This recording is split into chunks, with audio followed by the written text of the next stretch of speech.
நீதி வழங்கும் போது அண்ணன் தம்பி சொந்தம் பந்தம் பணக்கார ஏழை எதையுமே பார்க்க கூடாதுடா. நாயத்தை மட்டும் தான் சொல்லணும். அன்னை பர்னிச்சர்ஸ், அன்னை திருமண சீர்வரிசை பொருட்கள், டிவி, ஃபிரிட்ஜ், வாஷிங் மெஷின் உள்ளிட்ட 200க்கும் மேற்பட்ட பொருட்கள் அடங்கிய திருமண சீர்வரிசை ரூபாய் 99,000 மட்டுமே. தமிழகம் முழுவதும் இலவச டோர் டெலிவரி. தொடர்புக்கு 7550014440 9345044044. அனைவருக்கும் வணக்கம். நாம் தமிழர் கட்சியுடைய தலைமை உறுப்பினர் சீமானவர்கள் மீது முன்னாள் நடிகை கொடுத்த பொய் புகார்ல இன்றைக்கு வலசரவாக்கம் காவல் நிலையத்தில் சீமானவர்கள் ஆஜராகணும்னு சொல்லி காவல்துறை ஒரு சம்மன் கொடுத்திருந்தாங்க. இதற்கு அண்ணன் சீமானவர்கள் தரப்பிலிருந்து திட்டமிட்ட கட்சி பணியாக அண்ணன் சீமான் வெளியூர் சென்றிருப்பதனால 1 மாத கால அவகாசம் கேட்டு வலசரவாக்கம் காவல் நிலையத்தில் நாம் தமிழர் வழக்கறிஞர் பாசி சார்பாக வழக்கறிஞர் ஆஜராகி ஒரு விளக்க கடிதத்தை கொடுத்துருக்காங்க. இந்த விளக்க கடிதத்தில் இந்த வழக்கு உச்சநீதிமன்றத்தில் நாங்கள் மேல்முறையீடுக்கு சென்றிருப்பதனாலையும் திட்டமிட்ட கட்சி பணிகள் இருப்பதனாலையும் அவர் இன்றைக்கு அவரால் ஆஜராக முடியலை, 4 வாரங்களுக்குள்ளே அவர் ஆஜராகுவார் அப்படின்னு சொல்லி விளக்கம் கொடுத்துருக்காங்க. விளக்கம் கொடுத்ததை தாண்டி காவல்துறை இன்னைக்கு அண்ணன் சீமானவர்கள் வீட்டில் போயிட்டு நாளை 28ஆம் தேதி சீமானவர்கள் வலசரவாக்கம் காவல் நிலையத்தில் ஆஜராகணும், அப்படி ஆஜராகலன்னா அவர் மீது நாங்கள் கைது நடவடிக்கை எடுப்போம்னு சொல்லி ஒரு சம்மனை மீண்டும் கொண்டு ஒட்டியிருக்காங்க. சம்மன் ஒட்டப்பட்டு காவல்துறை அங்கிருந்து கிளம்பிடுறாங்க. பத்திரிகையாளர் மட்டும் காத்திருக்காங்க. சம்மனை அங்கே வீட்டில் இருந்த அண்ணன் சீமானுடைய தனிப்பட்ட பாதுகாவலர் அமல்ராஜ், அண்ணன் சீமானுடைய வாகன ஓட்டுநர் சுதாகர் 2 பேரும் அந்த சம்மனை கிழிச்சிருக்காங்க. சம்மனை கிழிச்ச உடனே காவல்துறைக்கு தகவல் கொடுக்கப்படுது. பத்திரிகையாளர் தகவல் கொடுக்குறாங்க. காவல்துறை நீலாங்கரை காவல் ஆய்வாளர் எஸ்ஐ ஏட்டு எல்லாம் அங்கேருந்து மீண்டும் வராங்க. அத்துமீறி அண்ணன் சீமான வீட்டுக்குள் நுழைகிறாங்க. நுழைஞ்சி அங்கே இருக்கக்கூடிய என்ன எதுன்னே கேட்கல, ஏன் கிழிச்சிங்க, இதனுடைய பின்னணி என்ன, எதையுமே கேட்காம உடனடியாக போய் அங்கே இருக்கக்கூடிய அமல்ராஜ், அவர் முன்னாள் இராணுவ வீரர், ஒரு இராணுவ அதிகாரியாக இருந்தவர், அண்ணன் சீமானுடைய தனிப்பட்ட பாதுகாவலர் இருக்கார், அவரை சட்டையை பிடிச்சி மிக அநாகரிகமாக நீலாங்கரை காவல்துறை ஆய்வாளரும் அங்கே இருக்கக்கூடிய காவலர்களும் நடந்து கொள்கிறாங்க.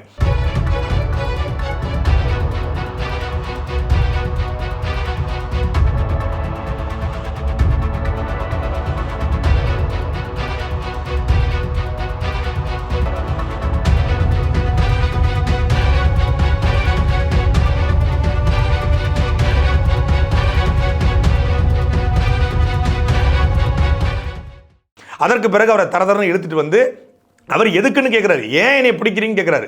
அது தர்க்கம் பண்ணுறது கூட விடாமல் அவரை ஒருமையில் திட்டி ஆபாசமாக பேசி காவல்துறை அவரை தரதரன்னு எடுத்து வருது. அப்போ அவர் இடுப்பில் துப்பாக்கி வச்சிருக்காரு. அவர் லைசன்ஸ்டோட அங்கீகரிக்கப்பட்ட உரிமம் பெறப்பட்ட கை துப்பாக்கி அவருடைய பாதுகாப்புக்காக அவர் வச்சிருக்காரு. அதுக்கு முழுக்க ஆவணங்கள் இருக்குது. துப்பாக்கியை அவர் வச்சிருக்காரு. அந்த துப்பாக்கியை பிடிச்சி இழுத்து தள்ளுமுள்ளுக்கு உருவாக்கி இதை ஒரு செய்தியாக மாற்றணும், இதை பரபரப்புக்கு உருவாக்கணும்னு சொல்லி காவல்துறை இதை திட்டமிட்டு பண்ணியிருப்பதாக நாம் தமிழர் கட்சியுடைய வழக்கறிஞர் குற்றம் சாட்டியிருக்காங்க. இப்போ 2 பேரும் கைது செய்யப்பட்டு நீலாங்கரை காவல் நிலையத்துக்கு கொண்டு போயிருக்காங்க. நம்ம கேட்குற கேள்வி என்ன அப்படின்னா, வலசரவாக்கம் காவல் நிலையத்தில் அண்ணன் சீமானவர்கள் இன்றைக்கு ஆஜராகணும்னு சொல்லி காவல்துறை சம்மன் கொடுக்குது. இந்த சம்மனுக்கு அண்ணன் சீமானவர்கள் ஆஜராகவில்லை என்பதற்காக வழக்கறிஞர் தரப்பிலிருந்து ஒரு விளக்க கடிதம் வலசரவாக்கம் காவல் நிலையத்திலையும் கோயம்பேடு துணை ஆணையர்கிட்டையும் கொண்டு போய் கொடுத்துட்டாங்க.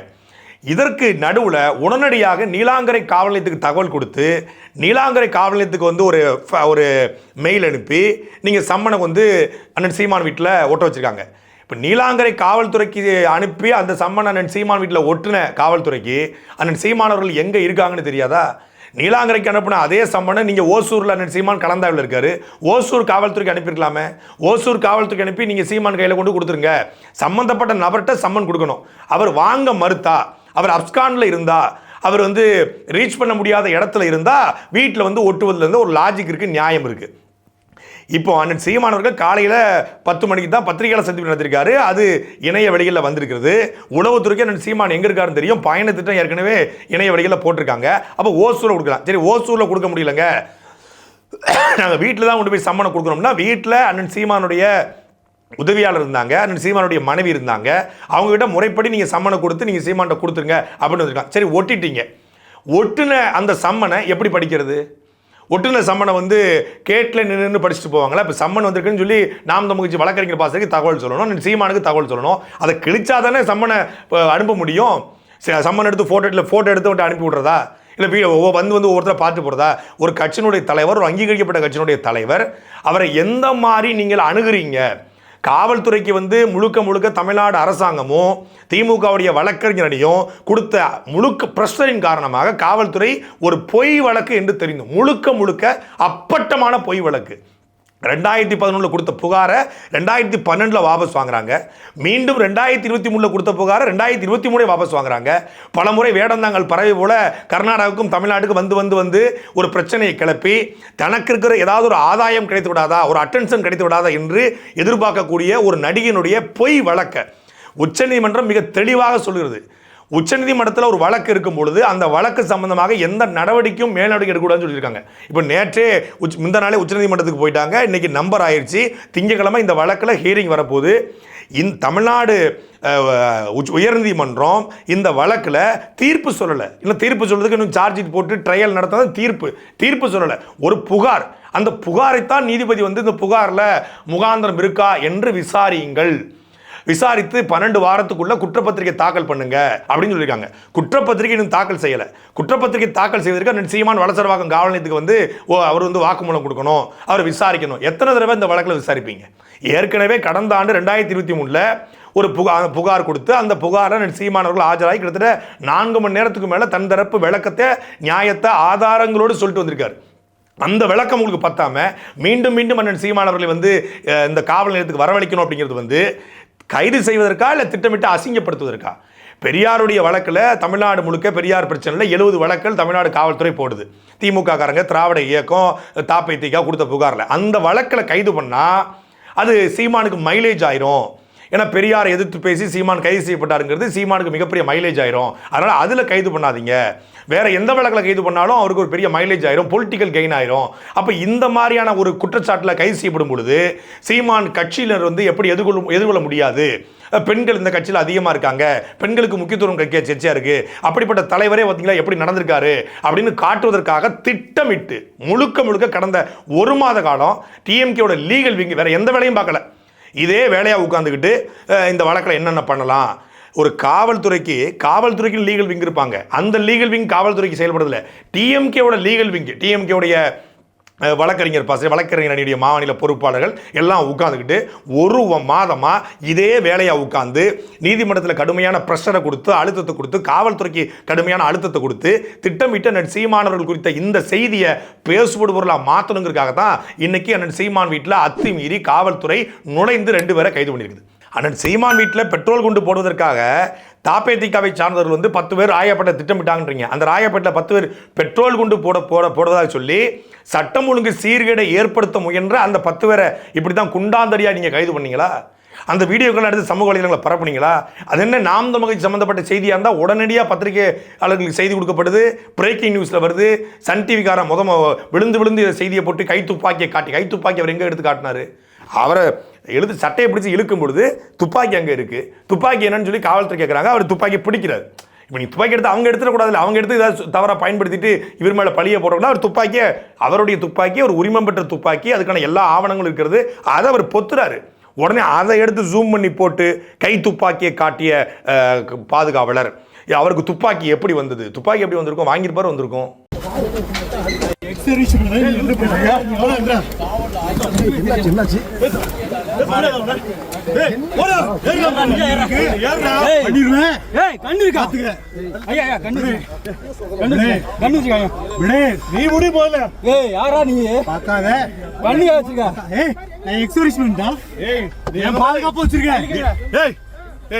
சீமானவர்கள் திமுக ஆட்சியினுடைய தவறுகளை மக்கள்கிட்ட சுட்டி காட்டுறாரு.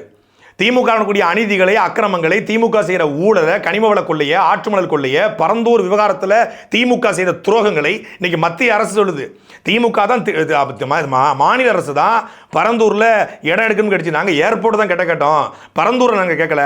பரந்தூரை எடுத்துக்கோங்கன்னு சொல்லி மாநில அரசு தான் சொல்லிச்சுனாங்க. அப்போ பரந்தூரை ஏன் நீங்கள் குறி வைக்கிறீங்க? இந்த கேள்வியை நான் சீமான் எழுப்புறாரு. பரந்தூரில் உங்கள் திமுக குடும்பத்துக்கு சம்மந்தப்பட்ட 2000 ஏக்கருக்கு மேலே இருக்கு. அந்த 2000 ஏக்கரில் நீங்கள் காம்ப்ளெக்ஸ் கட்டணும், பெரிய மால் கட்டணும், 5 ஸ்டார் ஹோட்டல் கட்டணும், இந்த ஏர்போர்ட் அந்த இடத்துடைய வேல்யூ மல்டிபிளாக வளர்ந்துரும் அப்படின்னு சொல்லி திட்டமிட்டு 5700 ஏக்கர் விவசாய நிலத்தை எடுத்து கொடுப்பதற்கு இந்த திமுக அரசு தயாரா இருக்கு. தன்னுடைய சொந்த லாபத்துக்காக திமுக இந்த வேலையை சொல்லி சீமான் மக்கள்கிட்ட பேசாரு. அப்ப என்ன செய்யறது? அது எதிர்கொள்ள முடியல. இன்னைக்கு சென்னை மாநகராட்சியினுடைய தூய்மை பணியாளர்களை நம்பாம சென்னையில் இருக்கக்கூடிய முக்கியமான 5 கடற்கரைகளை தூய்மைப்படுத்துகிற பணியை தனியாருக்கு தாரை வார்க்குது சென்னை மாநகராட்சி திமுக அரசு. எவ்வளவோ தூய்மை பணியாளர்கள் தமிழ்நாட்டில் இருக்கும்போது, சென்னையில் இருக்கும்போது, சென்னை மாநகராட்சியில் இருக்கும்போது சிங்கார சென்னை 2.0 சொல்றீங்க. அந்த சிங்கார சென்னை உருவாக்கிய தூய்மை பணியாளர்கள் விடவா தனியார் தூய்மை பணியாளர்கள் வந்து வேலை செஞ்சிட போறாங்க. அப்போ உங்களுக்கு கிடைக்கக்கூடிய கமிஷனுக்காக மாநகராட்சியுடைய தூய்மை பணியாளர்கிட்ட அதை ஒப்படைச்சா லாபம் கிடையாது, ஏன்னா அவங்களுக்கு சம்பளம் போடணும். ஆனால் தனியார் தூய்மை பணியாளர்கிட்ட தனியார் டீம்கிட்ட ஒப்படைச்சா அதில் ஒரு 40% கமிஷன் பார்க்கலாம். அப்போ அற்ப கமிஷனுக்காக தனியாருக்கு தூய்மை பணியை கூட தாரை வார்க்கிறது என்ன சீமான் கேள்வி எழுப்புறாரு. இதை எதிர்கொள்ள முடியல. பக்கத்தில் கூடிய தெலுங்கானாவில், பீகாரில், ஜார்க்கண்டில், பல்வேறு மாநிலங்களில் அந்த மாநில அரசு சாதிவாரி கணக்கெடுப்பு எடுக்குது. ஆனால் இங்கே தமிழ்நாடு ஜாதிவாரி கணக்கெடுப்பு எடுக்க சொன்னால் நாங்கள் மத்திய அரசை கேள்வி கேட்குறோம், மத்திய அரசை சொல்லியிருக்கோம் சொல்லி பாலத்துக்கு மத்திய அரசு தூக்கி போடுது. அப்போ இது குறித்து சாதிவாரி கணக்கெடுப்பு வேணும்னு சொல்லி சீமான் தொடர்ச்சியாக தமிழ்நாடு முழுக்க பேசுகிறார். இப்போ மார்ச் 8ஆம் தேதி பெரிய அளவில் சாதிவாரி கணக்கெடுப்பு ஏன் அவசியம், சாதிவாரி கணக்கு எடுக்காத இந்த திமுகவுடைய முகத்திரையை கிழிக்க இருக்கிறார். தென் மாவட்டங்களில் 5500 கோடிக்கு மேலே கனிமவள கொள்ளை நடந்திருக்கிறது என்று அறப்போர் இயக்கம் குற்றச்சாட்டுகிறது. அப்போ அந்த கனிமவள கொள்ளையை தடுக்க கேரளாவிலிருந்து போடுகிற குப்பைகளை கொட்டுவதை கண்டித்து செங்கோட்டையில் மார்ச் 2ஆம் தேதி ஞாயிற்றுக்கிழமை மிகப்பெரிய கண்டன ஆர்ப்பாட்டம். இப்படி தொடர்ச்சியாக மக்கள் களத்தில் திமுக செய்கிற தவறுகளை எடுத்து வைப்பதனால திமுகவால் சீமானை எதிர்கொள்ள முடியல. எப்படியாவது சீமானை முடக்குங்க. என்ன பண்றது? இந்த திராவிடத்தினுடைய கடைசி ஆயுதம் இல்லை, முதல் ஆயுதமே இதுதான். திராவிடம் இந்த மண்ணுக்குள்ள எப்படி நுழைஞ்சதுங்கிறது எல்லாருக்கும் வரலாறு தெரியும். படை வீடுங்கிற நாவல் படித்தா தெரியும். குமாரகம்பனை எப்படி வீழ்த்தினான்னு தெரியும். இதே வேலையைத்தான் திராவிடம் காலகாலமாக பண்ணியிருக்குது. இந்த வேலையை இப்போ பெரியாரை நம்பிய திராவிடம், ஈவேராவை நம்பிய திராவிடம், அண்ணாவை நம்பிய திராவிடம், கருணாநிதியை நம்பிய திராவிடம், முத்துவேல் கருணாநிதி ஸ்டாலின் நம்பிய திராவிடம் இப்பொழுது விஜயலட்சுமி நம்பி நிற்குது. ஏதாவது பண்ணு தாயே, எங்கள் குலசாமியே, எப்படியாவது ஏதாவது பண்ணி சீமான உள்ளத்துக்கு வச்சு அவரை அசிங்கப்படுத்தி அவர் கட்சிக்காரங்களை அவமானப்படுத்தி அதன் மூலமாக திமுக ஆட்சியை நாங்கள் காப்பாற்றிடலாம், திமுக மீதான அதிருப்திகளை நாங்கள் மறைச்சிடலாம் அப்படின்னு சொல்லி திட்டமிட்டு விஜயலட்சுமி கையில் காலில் விழுந்து கெஞ்சி கூத்தாடி கூட்டு வந்து ஒரு முழுக்க பொய்யிலே பிறந்து பொய்யிலே வளர்ந்தது போல ஒரு புகார். அந்த வழக்கில், அந்த புகாரில் சொல்கிறாங்க, சீமான் வந்து விஜயலட்சுமி கிட்ட பல தொகை வாங்கியிருக்காரு, லட்சக்கணக்கான ரூபா வாங்கியிருக்காரு. விஜயலட்சுமி சீமான் அவர்கள்ட்ட எதுக்காக வந்தான்னு அதே வழக்கில் இருக்குது. நாங்கள் வந்து ஒரு பணப்பிரச்சனை சார்பாக சீமான்கிட்ட போனோம், சீமான் வந்து எங்களுக்கு உதவி செஞ்சாருன்னு. சீமான் தான் உதவி செஞ்சாருன்னு சொல்லி விஜயலட்சுமி ஒரு பக்கம் சொல்லுது. விஜயலட்சுமி கிட்ட சீமான் பணம் வாங்கினாரு ஒரு எதிரா உண்மை.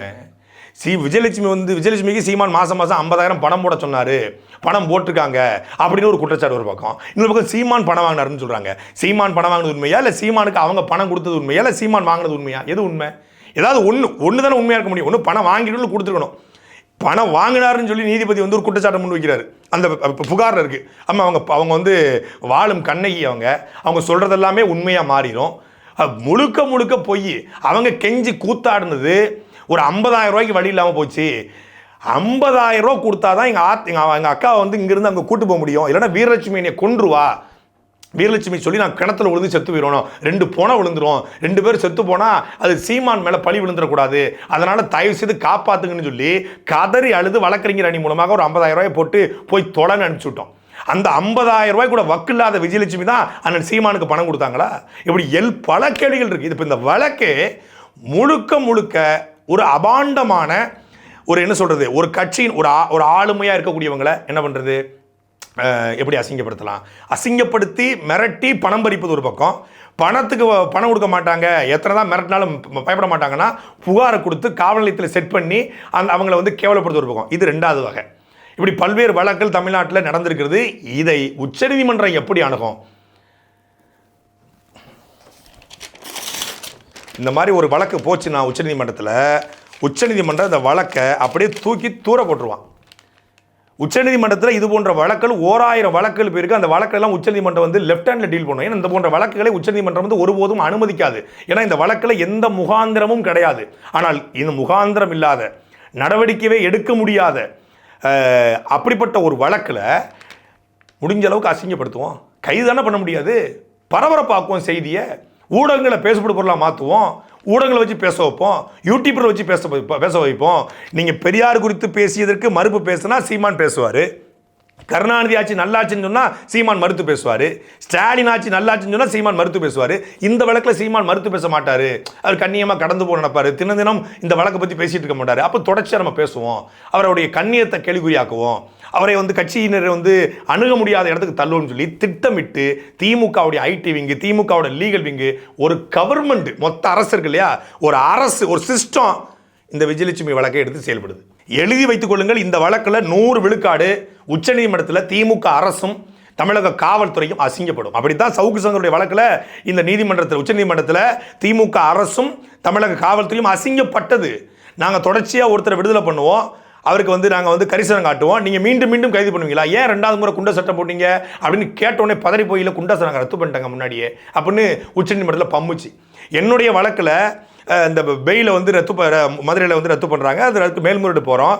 தொடர்ச்சியாக முகில் ரோத்தகின்னு இருக்கிற ஒரு நாளைக்கு 25 லட்ச ரூபாய் பணம் வாங்கக்கூடிய மிகப்பெரிய நீதிபதியை கூட்டு கிட்டத்தட்ட 20 ஹியரிங்கு 5 கோடி ரூபாய்க்கு மேலே செலவு செய்து எப்படியாவது சாட்டை துறைமுறை ஜெயிலில் பிடிச்சி போடணும்னு சொல்லி இந்த திமுக அரசு செயல்படுது. உச்சநீதிமன்றம் கடைசியில் யூடியூபர்கள் எல்லாம் பேசுகிறவர்களாம் நீங்கள் ஜெயிலில் போட்டிங்கன்னா தமிழ்நாட்டில் ஜெயில் இருக்கா, ஏன் தேர்தலுக்கு முன்னாடி அவசரமாக சாட்டை துறைமுறை கைது பண்ணணும்னு சொல்றீங்க அப்படிங்கிற கேள்வி எழுப்பி கருத்து சுதந்திரத்தின் அடிப்படையில் அவர் பேசினது தப்பு இல்லை. இதுக்கு மேலே அவர் கருணாநிதி குறித்தோ இல்லை தனிப்பட்ட முறையில் ஏதாவது பேசுனா நீங்கள் சொல்லுங்க, மற்றபடி பேசியதற்கெல்லாம் வழக்கு போட முடியாது, பேசியதற்கெல்லாம் கைது செய்ய முடியாது என்று சொல்லி உச்சநீதிமன்றம் திமுகவுடைய தலையில கொட்டு வச்சுது. இப்படி தொடர்ச்சியா ஒவ்வொரு முறையும் உச்சநீதிமன்றத்தில் போய் அவமானப்பட்டு திரும்புகிற திமுக அரசு இந்த முறையும் நிச்சயமாக இந்த பொய் வழக்கில் அவமானப்பட்டு திரும்புவோம். அது திமுகவுக்கும் தெரியும், காவல்துறைக்கு தெரியாதா, இன்ஸ்பெக்டருக்கு தெரியாதா, ஏசிக்கு தெரியாதா, டிசிக்கு தெரியாதா, டிஜிபிக்கு தெரியாதா, கமிஷனருக்கு தெரியாதா, எல்லாருக்கும் தெரியும் இது பொய் வழக்கு. அப்புறம் என்ன, மேல பிரஷர். சாட்டை எடுத்து நாட்டை திருத்து